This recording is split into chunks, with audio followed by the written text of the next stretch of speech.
삼성바이오로직스가 고의로 4조 5천억 원 규모의 분식회계를 했다고 결론 냈습니다. 삼성바이오 주식 거래가 당분간 정지되고 상장 폐지 여부도 심사하게 됩니다. 이렇게 분식회계 결론이 나면서 앞으로 이재용 삼성전자 부회장의 경영권 승계 문제에 어떤 영향을 미칠지도 관심입니다.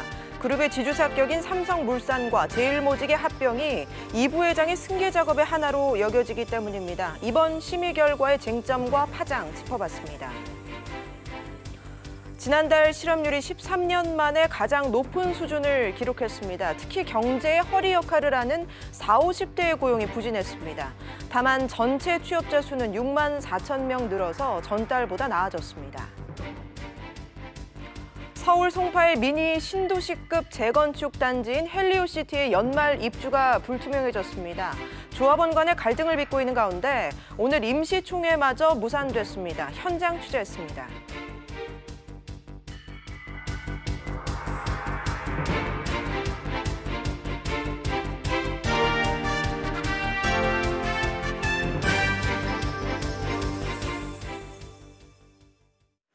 여러분 안녕하십니까? 금융위원회 산하 증권선물위원회가 삼성바이오로직스가 분식회계를 했다고 결론지었습니다. 취재기자 연결해서 알아보겠습니다. 강혜지 기자, 심의 결과 자세히 전해주시죠.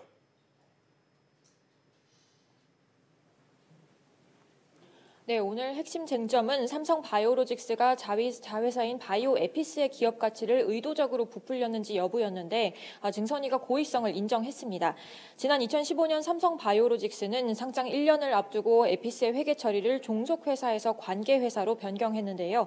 김용범 금융위원회 부위원장 겸 증권선물위원장은 회의 직후 브리핑을 열고 삼성바이오로직스가 회계 처리 변경의 정당성을 확보하기 위해 회계 원칙에 맞지 않게 자의적으로 해석했다고 말했습니다.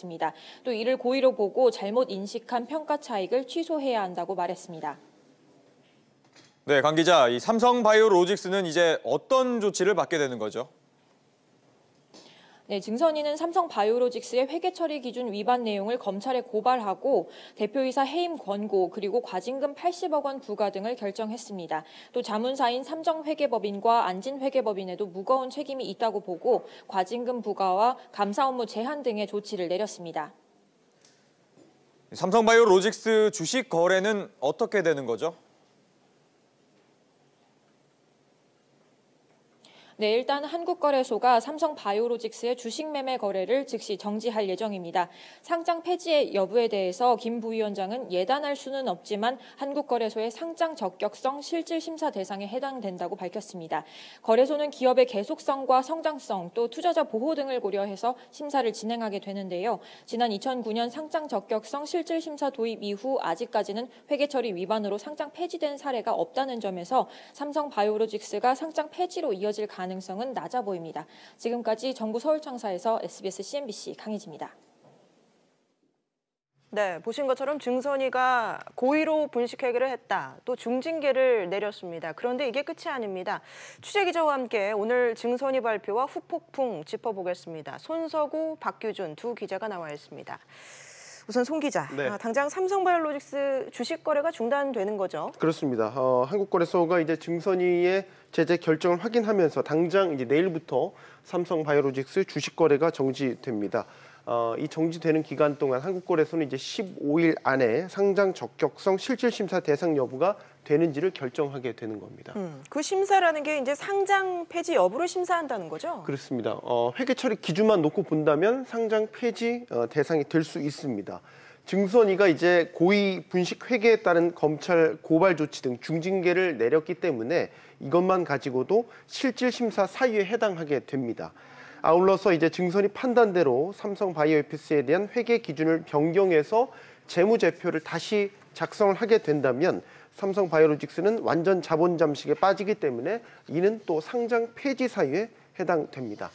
다만 이제 재무제표 외에도 기업의 계속성이라든지 투자자 보호 등을 종합적으로 판단하기 때문에 상장 폐지가 꼭 된다 이렇게 단정할 수는 없는 그런 상태입니다. 네, 자 그러면 오늘 증선위 판단에 대해서 좀 알아보도록 하죠. 네. 자, 박규준 기자. 예. 이 증선위는 삼성바이오로직스의 회계 처리에 대해서 어떤 결정을 내린 거죠? 네, 이게 삼성바이오가 자회사인 에피스의 회계 처리를 적법하게 했느냐가 이번 증선위 결정의 핵심 사안인데요. 예. 증선위가 2012년도부터 15년도까지 자회사인 에피스의 회계 처리를 모두 이번에 심의를 했습니다. 우선 12년부터 15년까지 모두 에피스의 가치를 부풀렸다고 봐서 분식이라고 봤는데요. 다만 시점에 따라서는 과실, 중과실, 고의 이렇게 판단을 달리 내렸습니다. 2012년도와 13년도는 고의성이 없는 과실이라고만 봤는데 왜 고의성이 없냐고 봤냐면 삼성바이오와 에피스가 각각 11년도와 12년도에 설립이 됐거든요. 그런데 지배력 관련 새로운 회계 기준서가 그 1년 뒤인 13년도에 도입이 됐기 때문입니다. 네, 박 기자. 그러면 2014년과 2015년에 대한 결론은 어떻게 난 거예요? 네, 우선 2014년도는 중과실로 이번에 증선위가 판단을 내렸습니다. 예. 삼성바이오가 콜옵션 공시를 한 시점이 2014년도거든요. 삼성바이오는 미국 바이오젠이라고 하는 회사와 바이오에피스를 2012년도에 공동 설립을 했는데 당시 양사 간의 콜옵션 계약이라는 걸 맺었습니다. 그러니까 특정 시점에 바이오젠이 콜옵션을 행사하면 에피스의 지분을 50% 마이너스 한 주까지 보유하도록 한 계약 내용인데요. 이에 대한 공시를 14년도에 해놓고서는 에피스를 관계 회사로 처리하지 않았다는 점에서 위반 동기를 중과실로 이번에 증선위가 결정을 내린 겁니다. 예. 지금 연도별로 조금씩 이제 판단의 차이가 있는데 네. 핵심은 15년도 거잖아요. 이 그렇죠. 부분에 대해서 이제 고의가 인정이 된다는 거죠. 네, 그러니까 삼성바이오로직스가 2012년부터 2014년까지 바이오에피스를 종속회사로 두다가 이제 2015년이 돼서야 관계회사로 이제 바꿨죠. 이 바꾸는 과정에서 회계처리 변경이 있었는데 회계처리 변경으로 인해서 삼성바이오로직스는 적자 기업에서 단숨에 1조 9천억 원대 흑자 회사로 바뀌게 됐습니다. 네. 증선위는 이 삼성바이오로직스가 2015년 이전에도 이 콜옵션을 부채 계상해야 된다라는 것을 인식하고 있었지만 그렇게 되면 자본 잠식이 될까 우려를 했기 때문에 종속회사로 그대로 둔 것이다 이렇게 판단을 했습니다. 예. 박 기자, 예. 오늘 일단 운명의 날 삼성바이오로직스 주가가 오르긴 했습니다. 근데 그동안 이제 투자자들이 입은 손실이 상당하잖아요. 네, 그렇습니다. 우선 투자자들의 집단 소송 가능성도 배제할 수 없는 상황입니다. 특히 회사 측이 고의로 분식 회계를 한 것이 이번에 또 결론이 났기 때문에 투자자들이 회사 경영진 등을 상대로 소송을 제기할 가능성이 있는데요. 상장 폐지를 이번에 피한다고 하더라도 개선 사항을 이행하는 과정에서 1년 넘게 주식 거래를 하지 못할 가능성이 높기 때문에 이 기간 투자 피해를 요구하는 소송이 제기될 가능성도 있습니다. 네. 예. 또 외국인 투자자 예. 비중도 상당하잖아요. 예, 뭐 8에서 9% 정도 되는데요. 그렇기 때문에 외국인 투자자들이 회사를 상대로 소송을 제기할 수도 있고 또 삼성바이오에 투자한 해외 투자기관이나 헤지펀드가 우리 정부를 상대로 소송을 하는 이른바 ISD 소송도 일어날 수 있다고 보고 있는 상황입니다. 네, 자, 송 기자. 네. 이번 삼성바이오로직스 분식 회계 사건이 삼성그룹의 합병 문제로 불똥이 튈 수 있다 이런 시각도 지배적이지 않습니까? 네, 그러니까 금감원이 증선위에 삼성 측이 이제 분식 회계를 사전에 공모한 정황이 담긴 내부 문건을 이제 새로운 증거로 제시를 했죠. 예. 이제 검찰에 수사 의뢰를 했기 때문에 하게 되기 때문에 검찰이 나서서 이 사건을 수사하게 되는데 검찰이 이 증거로 제시된 이 내부 문건을 지렛대로 삼아서 삼성물산으로 수사 대상을 확대할 가능성이 있다라고 보고 있습니다. 삼성물산이 여기에서 수사 대상이 된다는 것은 검찰이 삼성물산과 제일모직 합병 당시의 문제점을 파고들 수 있다는 뜻입니다. 결국 수사의 화살은 이재용 부회장으로 최종 향할 것이라는 전망입니다. 또 수사 과정에서 삼성물산에 대한 압수수색이라든지 또 이재용 부회장에 대해서도 소환 조치가 일어날 수 있다. 이것도 예상 가능한 시나리오가 되겠고요. 오늘 증선위가 이 삼성물산 감리 필요성을 검토하겠다고 밝힌 것도 이 삼성물산 합병에 대한 위법성이 수사 대상이 될 가능성을 뒷받침한다. 이렇게 볼 수 있겠습니다. 네, 손석구, 박규준 두 기자와 함께 짚어봤습니다. 수고했습니다. 네, 다음 소식입니다. 실업률이 13년 만에 가장 높은 수준으로 치솟았습니다. 특히 가계의 허리 역할을 하는 40대와 50대 고용 부진이 두드러졌는데요. 김환진 기자의 보도입니다. 서울시에 위치한 한 고용지원센터. 중장년층 실업자들이 줄지어 서 있습니다.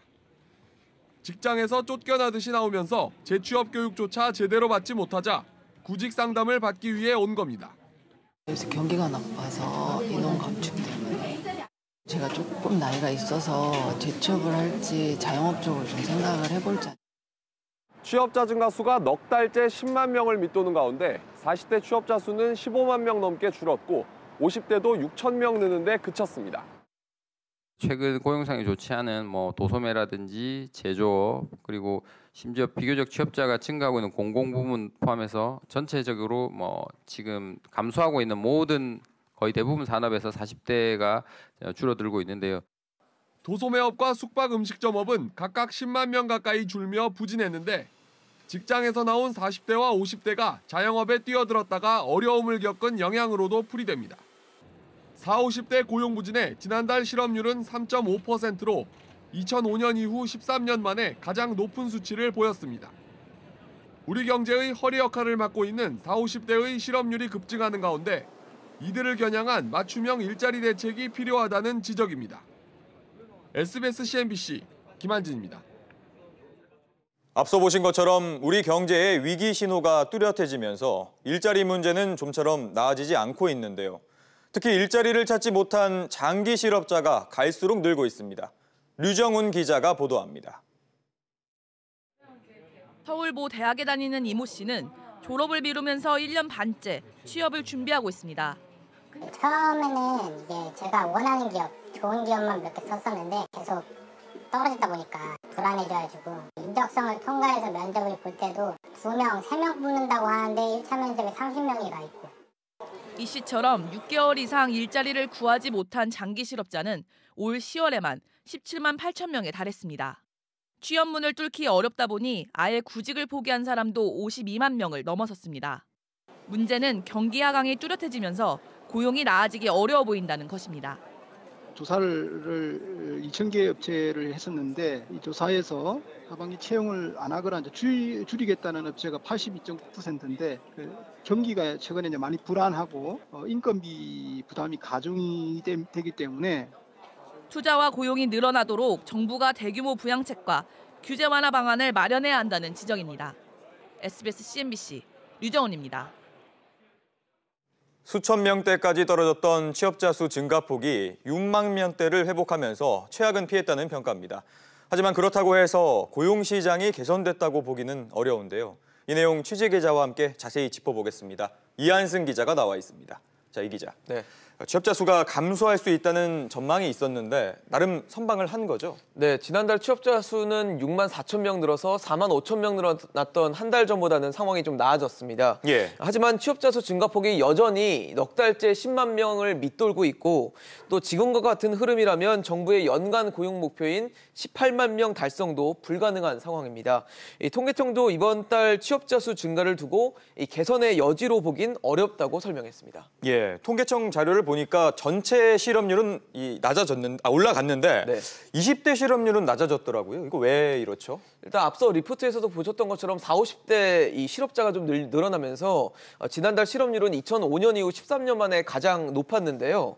하지만 15세부터 29세까지의 이 청년층 실업률은 8.4%로 1년 전보다 0.2%포인트 하락했습니다. 예. 이른바 공시생의 경우에는 이 비경제 활동 인구로 잡혀 있다가 공무원 시험 원서를 넣는 순간부터 실업자로 잡히거든요.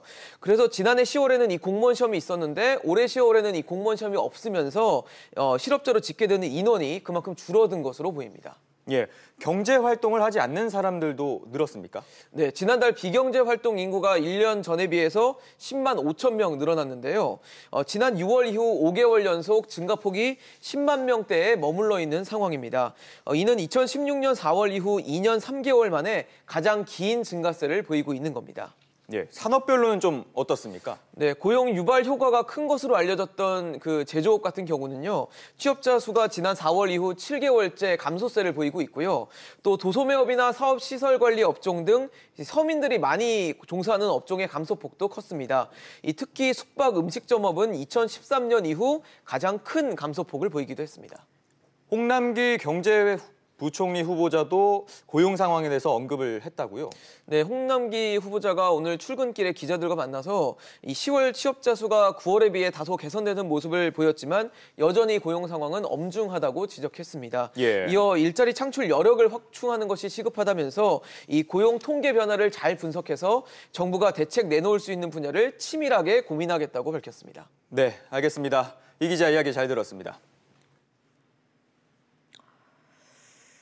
광주형 일자리로 불리는 현대자동차 광주공장 설립 협상이 막판 진통을 겪고 있습니다. 광주시 투자유치단은 현대차와 최종 담판에 들어가는데 현대차는 물론 기아차 노조도 이 협상이 타결될 경우 파업에 들어가겠다며 반대 의사를 밝히고 있습니다. 먼저 안지혜 기자입니다. 광주형 일자리 투자유치단은 오늘 오후부터 1박 2일 일정으로 현대차와 최종 담판에 들어갑니다. 한국노총이 포함된 투자유치단은 어제 밤샘 회의 끝에 현대차를 설득할 최종 합의안을 만드는 데 성공했습니다. 데드라인이 코앞으로 다가오면서 여당과 정부의 지원 사격도 이어지고 있습니다. 이번엔 이해찬 더불어민주당 대표도 나섰습니다.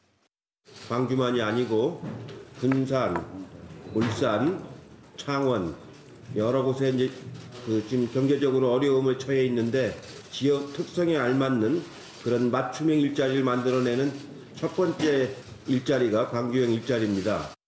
앞서 이낙연 국무총리도 반드시 성사돼야 한다고 강조했습니다. 광주형 일자리 사업은 반드시 성공해야 합니다. 심각한 고용 위축과 자동차 산업 부진 그리고 형편이 더 어려운 노동자들을 고려해서 현대자동차 근로자들께서 대승적으로 협조해 주시기를 부탁드립니다. 하지만 당사자인 현대차 노조에 이어 오늘은 기아차 노조까지 광주형 일자리 체결 시 총파업을 예고한 상황. 지역과 정부의 바람에도 불구하고 광주형 일자리가 노조의 반대로 성사 여부의 갈림길에 놓였습니다. SBS CNBC 안지혜입니다. 네, 광주형 일자리는 발표된 이후 벌써 협상만 5개월째 진행되고 있습니다. 왜 이렇게 합의까지 어려운 것인지 취재 기자와 함께 자세히 짚어보겠습니다. 윤지혜 기자가 나와 있습니다. 윤 기자, 네. 먼저 이 광주형 일자리가 뭔지 설명을 좀 해주실까요? 네, 임금을 기존 자동차 업계의 절반으로 줄이는 대신 상대적으로 낮은 임금은 정부와 지방자치단체가 주거복지 등의 지원을 통해서 보전하겠다. 이게 바로 광주형 일자리의 핵심입니다. 광주시는 자동차 생산 합작법인 설립을 추진했고요. 현대차가 지난 5월 참여 의향서를 제출했습니다. 광주시와 현대차는 7천억 원을 투입해서 1000cc 미만의 작은 SUV를 연간 10만 대 양산하는 공장 설립을 목표로 하고 있는 상황입니다. 이를 통해서 직접 고용 1000여 명, 간접 고용은 12,000여 명의 일자리 창출 효과를 낼 수 있다고 보고 있습니다. 네, 지금까지 협상 상황은 어떻습니까? 네, 오늘 오후부터 광주시 투자유치단과 현대차 측이 막판 협상에 들어갔는데요. 아직까지 협상 타결 여부 소식은 전해지지 않고 있습니다. 이르면 오늘 자정이나 혹은 데드라인으로 정한 내일 아침 정도의 결과가 나올 전망입니다. 지금 수차례 협상이 진행돼 왔는데 아직까지 결론이 나지 않고 있습니다. 쟁점이 뭔가요? 네, 우선 노조의 경우에는 새로운 자동차 생산단지가 생기면 결국 일감도 뺏기고 장기적으로 임금 하향 우려가 있다 이렇게 주장을 하고 있습니다. 광주시와 현대차가 이 합의에 이르지 못하고 있는 부분은 어떤 겁니까? 네, 양쪽이 이견을 보고 있는 부분은요. 합의사항에 5년간 인단협 협상 유예 이런 조건이 들어가느냐 아니냐 때문인 것으로 알려졌습니다. 현대차 입장에서는 이 조건으로 투자가 진행될 경우에는 매년 파업이 반복되는 기존 자동차 공장이 하나 더 늘어나는 거나 마찬가지가 될 수가 있고요. 받아들이기 어려운 투자일 것이라는 분석입니다. 최근에 이제 우리 자동차 업계 고용 상황이 심각한 상황이기 때문에 지금 뭔가 돌파구가 필요해 보입니다. 네, 맞습니다. 완성차뿐 아니라 자동차 부품사와 협력사까지 줄도산을 겪는 상황이 발생했는데요. 실제 자동차 산업 종사자 수는 3개월 만에 4만 명이나 감소했습니다. 사실 이런 자동차 산업 위기와 관련해가지고 대응책은 해외에서도 비슷한 사례가 있었습니다. 네. 지난 1999년 폭스바겐은 독일 실업률이 10%가 넘어가자 아우토 5000이라는 프로젝트를 추진했었는데요. 공장을 새로 지어서 월급 5,000마르크에 실업자 5,000명을 채용하는 방안이었습니다. 이 5,000마르크는 폭스바겐의 기존 임금보다 20%가량 낮았었는데 노조는 결국 받아들였습니다. 또 이외에 미국, GM 등 해외 선진국에서 자동차 산업 위기와 관련해서 일자리 문제에서 숨통을 틔웠던 게 바로 이 광주형 일자리 방식과 비슷합니다. 네. 그 때문에 광주형 일자리가 돌파구를 찾기 힘든 내수 시장과 또 미중 글로벌 무역 갈등의 불확실성으로 단기 내에 해결되기 어려운 이 상황을 타개할 수 있는 유일한 대안이라는 지적이 나오고 있습니다. 알겠습니다. 윤 기자 얘기 잘 들었습니다. 1,000만 원 이상 지방세를 1년이 넘도록 내지 않은 고액 체납자 9,400여 명의 명단이 공개됐습니다. 기업인과 전직 대통령 등이 명단에 포함됐는데 이들이 내지 않은 세금만 5,300억 원, 1인당 5,700만 원이나 됩니다. 황인표 기자입니다. 체납액이 가장 많은 사람은 지방소득세 104억 6천만 원을 내지 않은 오문철 전 보혜저축은행 대표입니다. 오 전 대표는 지난해에 이어 올해도 개인 체납액이 가장 많았는데 현재 배임 횡령으로 교도소에 수감 중입니다. 이어 오정현 전 SSCP 대표, 조동만 전 한솔그룹 부회장 등이 지방세를 많이 체납했습니다. 정태수 전 한보그룹 회장은 49억 9천만 원, 전두환 전 대통령 역시 8억 8천만 원을 납부하지 않아 두 사람 모두 3년 연속 체납자 명단에 올랐습니다. 한편 올해 체납자 명단엔 35억 원을 체납한 김우중 전 대우그룹 회장이 처음으로 포함됐습니다. 김 전 회장은 국세청과 세금 관련 소송을 벌이다 지난해 대법원에서 패소했습니다. 세금 관련 소송이 진행 중일 땐 체납자 명단에서 제외되는데 재판이 끝나면서 명단에 포함된 겁니다. 고액 상습 체납자가 많이 늘게 되면 자치단체가 살림을 꾸리는데도 지장을 초래를 하고 선량한 대다수의 납세자와의 상대적인 박탈감 조성할 수 있기 때문에 이들이 그동안 내지 않은 세금만 5,340억 원, 1인당 5,700만 원이나 됩니다. 한편 법인 기준으로 체납액이 가장 많은 회사는 용산 역세권 개발 시행사였던 드림허브로 552억 원, 이어 효성 도시개발 순이었습니다. 불법 다단계 판매로 사기 행각을 벌인 주수도시가 세운 제2유 개발과 제2유 네트워크도 체납액이 각각 100억 원을 넘었습니다. 고액 상습 체납자 명단은 행정안전부와 각 지자체 홈페이지에서 확인할 수 있습니다. SBS CNBC 황인표입니다. 서울 강남권 최대 재건축 단지인 송파 헬리오시티의 연내 입주가 불투명해지면서 혼란이 커지고 있습니다. 핵심 안건을 처리하려던 조합원 임시총회가 무산된 뒤 지연 사태를 막으려는 긴급총회가 오늘 열렸습니다. 오수영 기자가 그 현장 취재했습니다. 헬리오시티 재건축 조합과 시공사, 송파구청 관계자가 긴급회의를 열고 이달 말 다시 임시총회를 개최하기로 결정했습니다. 사업 시행계획 변경과 공사비 증액 등 주요 안건을 처리하고 연내 입주 일정을 최대한 맞추겠다는 겁니다. 아울러 정식 준공 승인 전 입주가 가능한 임시 사용 승인은 신청하지 않기로 했습니다. 앞서 조합 측은 어제 주요 안건을 처리하기 위한 총회를 소집했지만 정족수 미달로 불발됐습니다. 조합과 갈등을 빚고 있는 입주자 협의회는 공사비 증액은 시공사와 일부 조합 간부들 간 협의를 토대로 진행됐기 때문에 받아들일 수 없다는 입장입니다. 시공사 입장에서는 잔금이 더 급하다는 논리입니다. 공사에서 7천만 원을 잔금을 받아야 돼요. 근데 어떤 시공사가 인주는 못 받은 150원을 위해서 7천만 원을 포기하는 바보가 어디 있어요. 조합과 입주자 협의회, 여기에 시공사까지 더해진 갈등 속에 속이 타는 쪽은 이미 전세 계약을 체결한 입주 예정자들입니다. 근처 공인중개사 사무소에는 하루 종일 문의 전화가 이어졌습니다. 오르만 세대가 이제 움직이는 그 연쇄 이동 세대가 생길 건데 만 세대가 과연 지연이 된다. 그건 사회적으로 큰 이슈가 된다라고 보여지고 양극 간의 서로 대치점에서 너무 멀리 달려가고 있기 때문에 부정할 수 있는 정부의 적극적인 행정도 좀 필요할 듯하고. 시공사 측은 최악의 경우 총회가 또 무산되더라도 임시 사용 승인을 받아 입주 차질은 최대한 막겠다고 밝혔습니다. SBS CNBC 오수영입니다.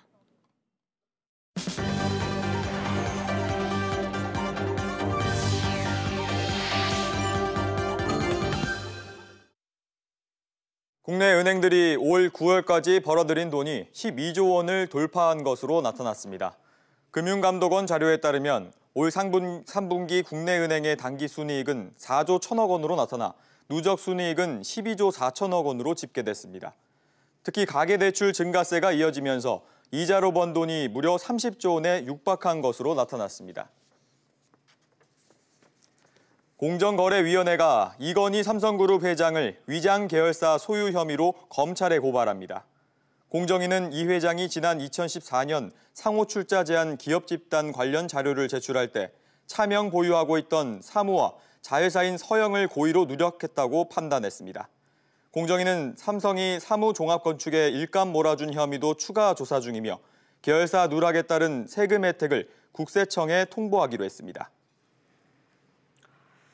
다음 달 31일부터 어린이집과 유치원 10m 이내 구역에서 흡연을 하면 과태료 10만 원을 물게 됩니다.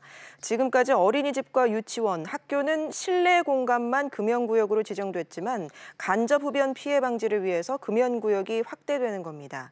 이에 따라 각 시군구는 해당 지역이 금연구역임을 알리는 표지를 건물과 보도 등에 붙여둬야 합니다. 사망사고 등 중대사고를 일으키거나 임원이 불법을 저지른 항공사는 최대 2년 동안 새로운 항공 노선을 신청할 수 없게 됩니다. 폭행이나 횡령, 관세 포탈 등으로 사회적 물의를 일으킨 경우 항공사 임원을 최대 5년 동안 할 수 없게 됩니다. 국토교통부는 이 같은 내용을 포함한 항공산업 제도 개선 방안을 마련해 내년 상반기부터 시행합니다. 중국 정부가 사드 갈등으로 금지했던 한국행 단체 관광을 온라인에서도 전격 허용했습니다. 이에 따라 중국 최대 온라인 여행사인 시트립에서 오늘 오후부터 한국 단체 관광 상품을 검색할 수 있습니다. 중국은 지난 8월 상하이와 장쑤성 지역 등에서 오프라인을 통한 한국행 단체 관광 모집을 허용했습니다.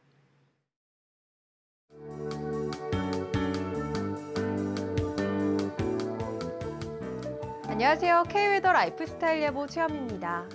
수능일인 내일은 평년 기온을 웃돌면서 한파는 없겠습니다. 다만 일교차는 여전히 크게 벌어지겠는데요. 서울 아침 기온 5도에서 한낮엔 서울, 대전 14도, 대구 16도로 오늘과 비슷한 기온 보이면서 날씨로 인한 큰 불편은 없겠습니다. 한편 서쪽 지역을 중심으로 대기오염물질이 유입되면서 초미세먼지 농도가 높게 나타나겠습니다. 한때 나쁨 단계로 나서실 때 마스크를 꼭 챙기셔야겠습니다.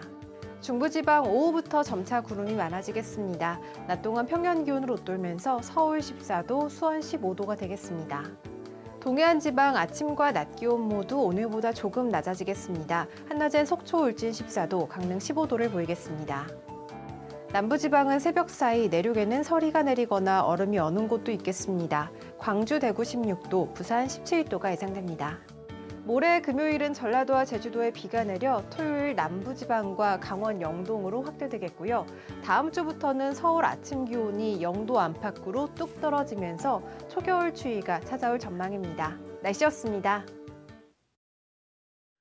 내일은 2019학년도 대학 수학 능력 시험일입니다. 증권 외환 시장, 또 은행의 영업시간이 1시간씩 늦춰지는데요. 주식시장은 오전 10시부터 오후 4시 30분까지, 또 은행은 오전 10시에 영업을 시작해서 오후 5시에 문을 닫습니다. 수능일 영어 듣기 평가가 치러지는 오후 1시 5분부터 1시 40분까지 35분간 국내 전 지역에서 모든 항공기 운항이 전면 통제됩니다. 뉴스프리즘 여기서 마치겠습니다. 편안한 저녁 보내시기 바랍니다. 고맙습니다.